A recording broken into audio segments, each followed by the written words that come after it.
Louvado seja o nosso Senhor Jesus Cristo, para sempre seja louvado.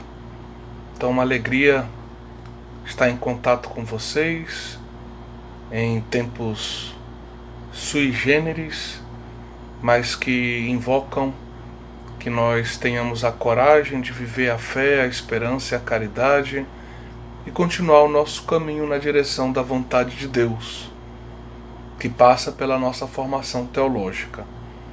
Nós vamos dar continuidade através desse grupo de WhatsApp que nós criamos ao nosso curso de Cristologia do 2º ano de Teologia da Faculdade Católica de Belém. Hoje nós vamos falar de um assunto que nós já começamos a falar em sala de aula, ou seja, vamos falar do apolinarismo, que é uma heresia muito séria e importante e que vai merecer uma resposta do Magistério Universal da Igreja por ocasião do primeiro concílio de Constantinopla, no ano de 381. Apolinário, como nós tivemos a oportunidade de dizer, foi um bispo de Laodiceia, uma das igrejas, daquelas 7 igrejas do Apocalipse, que estão no início do livro do Apocalipse, no capítulo 2 e 3. E Apolinário, então, ardente defensor do Concílio de Nicéia, e vale a pena lembrar que o Concílio de Nicéia combate diretamente o arianismo, combate essa heresia terrível que nega a divindade de Cristo. Então, Apolinário, ele defende com todo o ardor, com todo o amor, a divindade de Cristo, mas comete um erro muito grave. Qual era o problema? Se nós tivermos em Cristo, pensava Apolinário, o Logos, a pessoa do Verbo, e ao mesmo tempo uma alma racional, com inteligência, com vontade, com imaginação, com tudo aquilo que a alma racional humana possui, em Jesus Cristo haveria um grande risco, pois nós teríamos 2 centros de decisão. O Logos, a pessoa do Verbo, e essa estrutura racional da alma humana. Teríamos, segundo Apolinário, o risco de que em algum momento houvesse um conflito entre essas 2 realidades em Cristo. Por exemplo, a divindade querendo uma coisa e a humanidade, a alma racional, querendo uma outra coisa. O que é um absurdo para Apolinário e para a doutrina católica. E por causa desse absurdo, dessa ideia absurda, Apolinário então resolve colocar de lado no seu pensamento a alma de Jesus. Nós chegamos a dizer em sala de aula que numa primeira fase Apolinário nega, na verdade, a alma como um todo.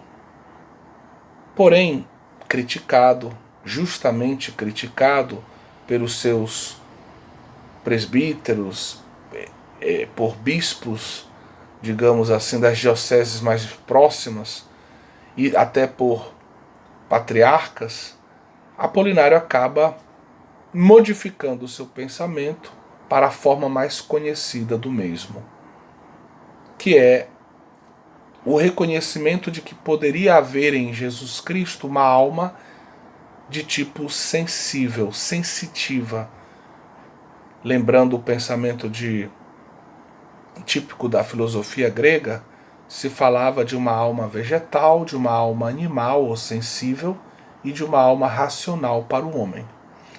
No caso, ele está propondo que em Jesus haja uma alma sensível, uma alma, entre aspas, animal em Jesus. mas uma alma não dotada de inteligência e de vontade, justamente porque se ela tivesse isso, ela seria um centro de decisões e poderia haver um conflito com, digamos, o Logos, a pessoa do Verbo que se encarnou. Então ele recusa peremptoriamente a existência de uma alma racional em nosso Senhor Jesus Cristo. Ao fazê-lo, ele está infligindo, digamos, a Cristo, está infringindo uma regra fundamental da antropologia.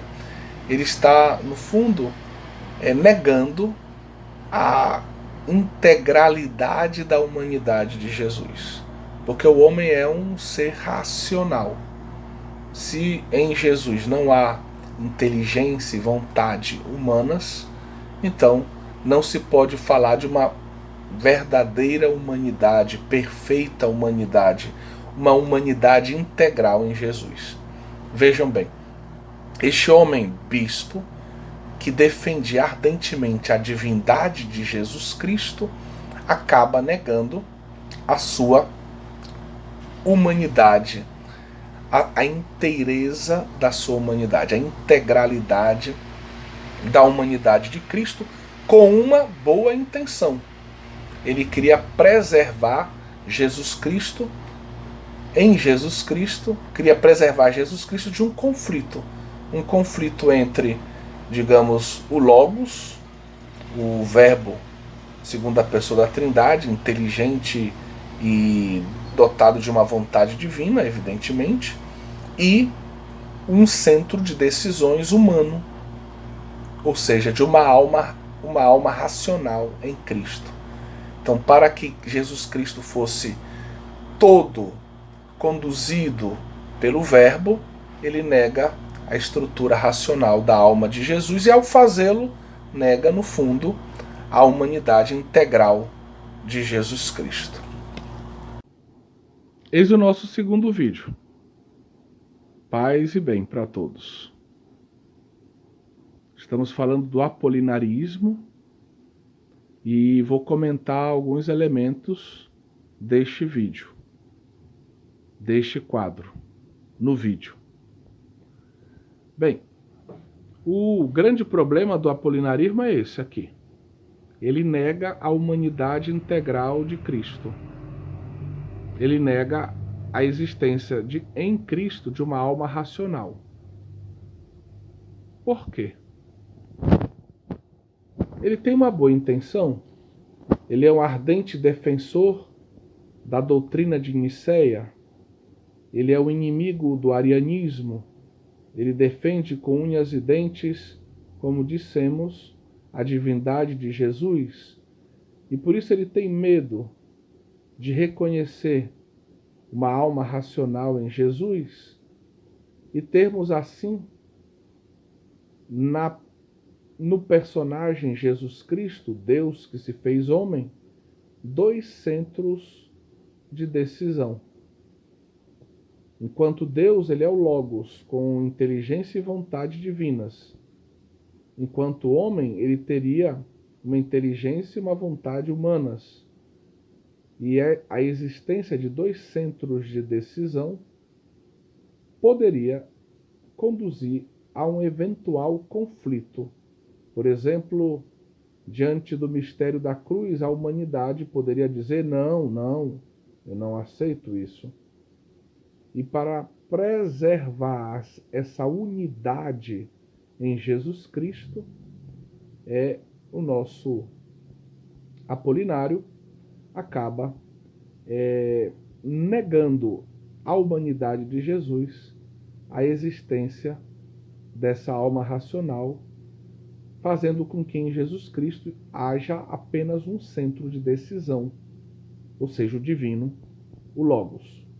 E o Logos, ele agiria na humanidade de Jesus como se fosse a alma racional. O Logos tomaria o lugar da inteligência e da vontade humanas de Jesus. como você pode ver agora nesse outro esquema. Vejam que do lado esquerdo, ou do lado direito, perdão, da imagem, você tem Deus, a divindade.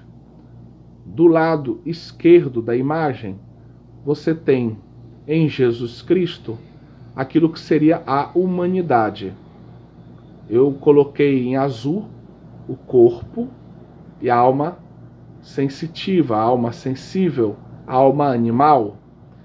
E vejam que eu escrevi acima desses dois elementos humanos, logos, para deixar claro que Deus, e o logos está da cor de Deus, né? Para deixar claro que Deus agiria na humanidade de Jesus como se fosse a inteligência e a vontade humanas de Jesus. O problema, justamente, que é muito sério, é que o apolinarismo, com toda boa vontade, nega radicalmente a inteireza, a integralidade da humanidade de Jesus Cristo, ao negar a sua alma racional. Continuando a nossa aula sobre o apolinarismo, vale a pena aprofundar alguns aspectos. Primeiro, é a relação entre o pensamento de Orígenes e o de Apolinário. Lembrem-se que nós dissemos em sala de aula que desde Orígenes houve uma dificuldade que durou cerca de 150 anos para se tratar do assunto alma de Cristo. Nós sabemos que Orígenes ele fala de uma pré-existência da alma de Cristo. Ela já existia lá no paraíso celeste e o Logos se uniu a ela. Então, quando da encarnação, o Logos unido à alma de Cristo, ele vem e toma o seu lugar, por assim dizer, no mundo material, assumindo um corpo no seio da Virgem Maria. Essa doutrina, evidentemente, ela não é correta, ela é uma doutrina heterodoxa, né? E Orígenes explicava a alma, a importância da alma de Jesus, porque ela era capaz, enquanto princípio espiritual, de se unir à divindade, enquanto princípio, enquanto uma realidade criada, ela se unia ao corpo. E assim Orígenes conseguia explicar a união entre Deus e o corpo humano, que era, por assim dizer, uma espécie de aberração dentro do contexto, vamos dizer, dualista da filosofia grega, da filosofia de matriz platônica, certo? Onde o corpo era considerado inferior, para não dizer negativo em alguns casos, e aonde o divino unir-se ao corpo era algo realmente sem sentido e um desafio metafísico. E ele explica a alma, então, como se fosse, digamos, essa possibilidade de união entre o divino e o material, o corpo do homem. Né? Enquanto a alma e espírito, ela se une com tranquilidade ao divino. Enquanto a alma é criada, ela se une com tranquilidade ao corpo, e assim ela permite que na pessoa de Jesus Cristo estejam o divino e o humano, alma e corpo, tudo isso reunido numa unidade. Esse pensamento, ele vai, como eu disse, essa ausência de um pensamento que aprofunde o tema da alma vai influenciar Ário. Ário vai, no fundo, dizer que o Logos é que realizava o papel da alma em Jesus Cristo. Então, para Ário, no fundo, ele, além de negar a divindade, ele também nega, no fundo, a integralidade da humanidade de Jesus. Só que o Concílio de Nicéia, ele atacou Ário apenas no aspecto do negar a divindade, e não foi tão, digamos assim, assertivo, não dirigiu as suas críticas ao fato de que, no fundo, Ário também negava a integralidade da humanidade.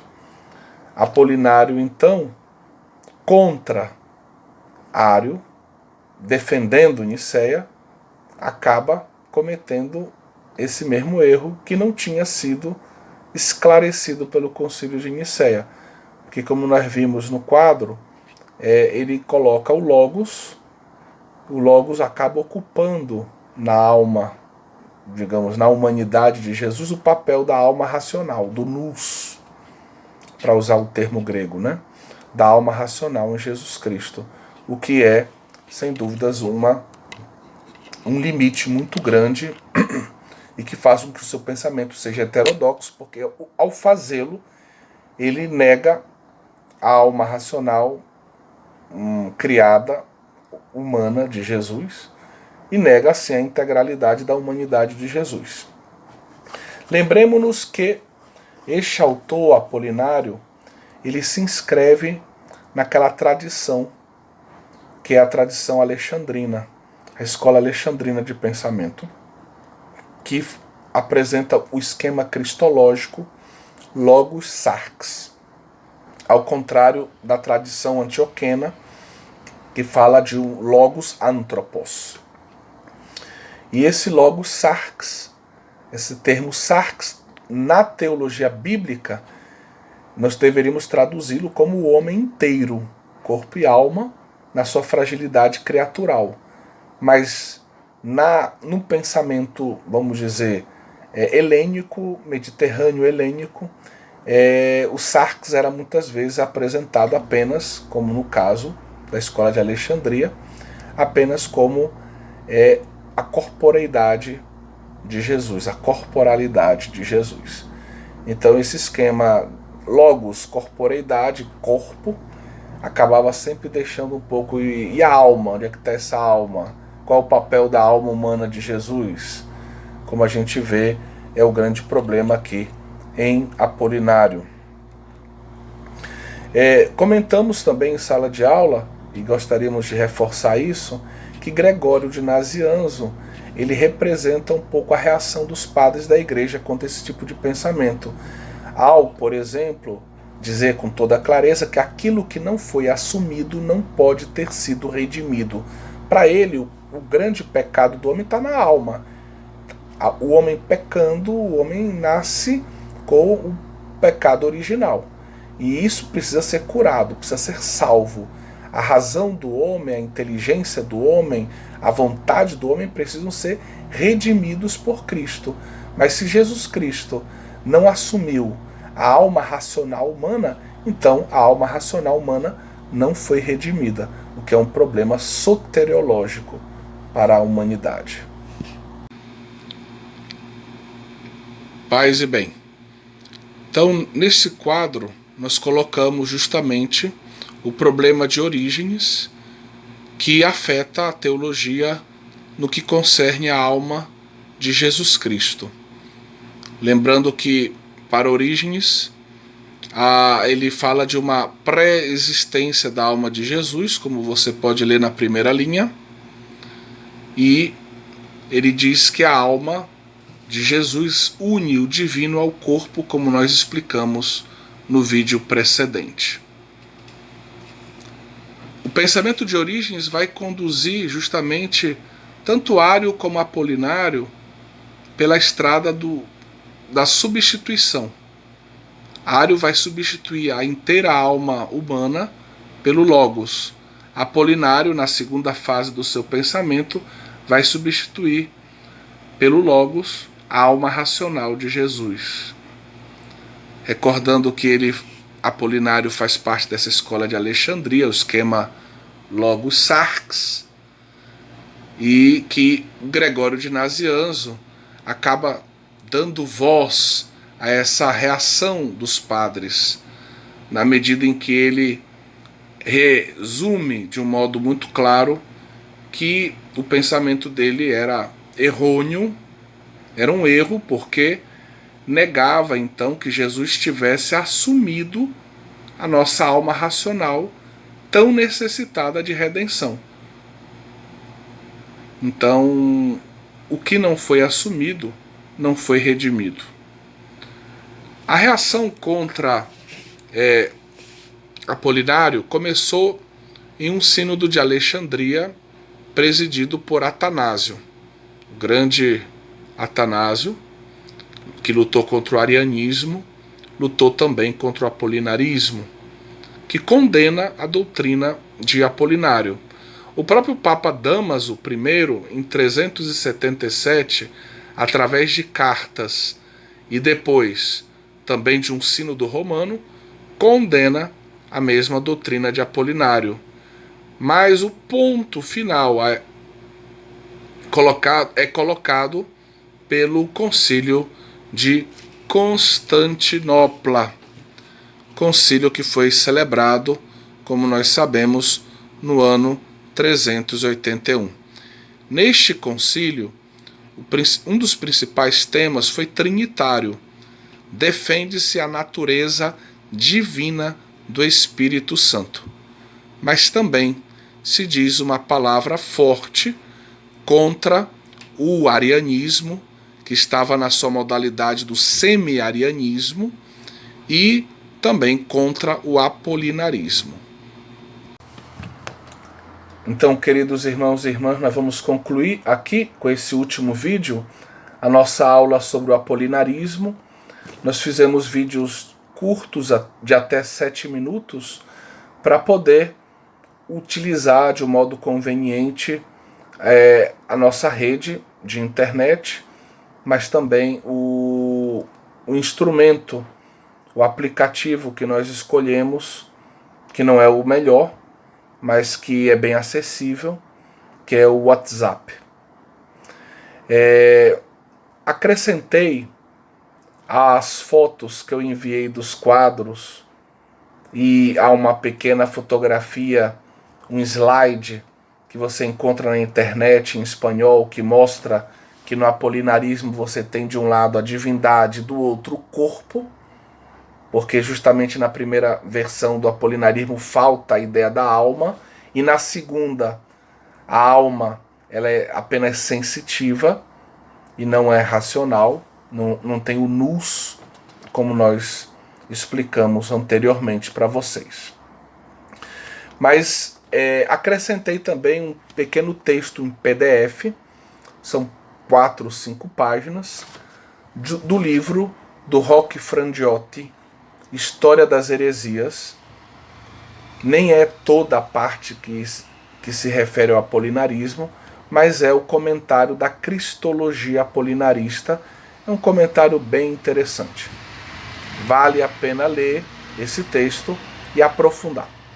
Minha dica de estudo agora é que vocês completem aquilo que vocês estão escutando através e vendo através dos nossos vídeos, com uma leitura atenta da apostila do nosso curso.